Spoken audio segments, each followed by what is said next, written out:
Right, so this is my second session on Facebook, and I'm going to include here a little bit more in terms of what you can do with your audiences. Right, so here is a different scenario. This is a pest control company, which is obviously quite difficult to market because pest and control, yeah, not a glamorous industry at all. However, what I have come across is that I've used striking pictures. So here you've got your ant that is drinking from a droplet of water, amazing nature. And I've had 215 people saw that particular post because it created that sticky factor that we were talking about. Okay. As you go through, I mean, I thought that was another amazing nature thing, but only 29 people. So when you find something that has that sticky factor, then you will find that it really does.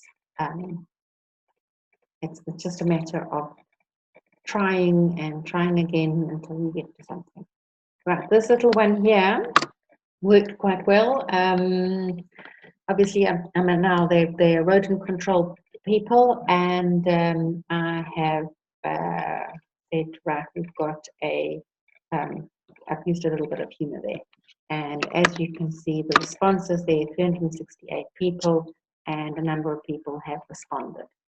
Okay, so there is a potential to the beauty of this is that you really can play, and what works you are going to repeat, and what doesn't work, well, you don't need to do again.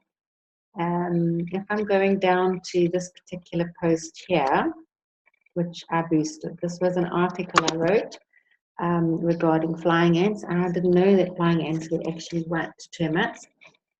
So it was an article that I created. I boosted it to, and it reached 4,500 people. And here you can see that I've had a number of people who responded to it. So I click on that, and I now see that these people have all liked that particular thing. And it gives me an opportunity to invite those people to like my page.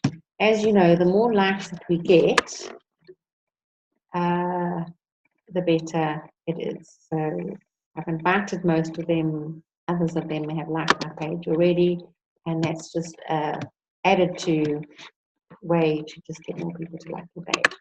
Okay, and so when I spoke before about the blog size post, okay, I go in here where I have got a blog. This now, I've clicked on it, it's taking me through to where I have published the post. And it's just loading over there. Now this is an exterior platform. Show me Durban, show me Benito, etc. I am sorry, it does take a while to load.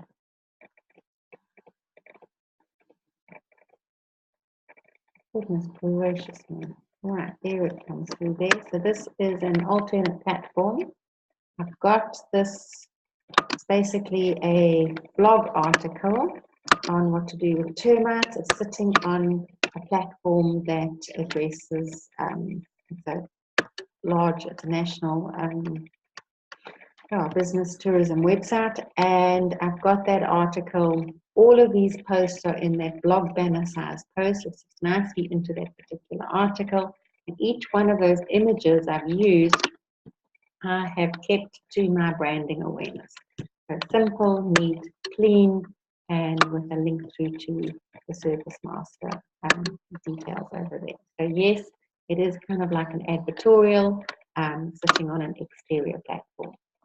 And if I go through here, with this particular client, obviously a lot of what they are wanting to achieve is for people to go back to their website. So often what I do is I create a post, and if I go up here to my rat post, okay, I click on that, and it takes me through to that client's website.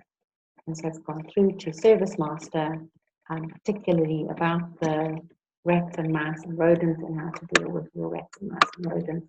And so ultimately, that's one of the objectives, is that we want people to keep going to their website.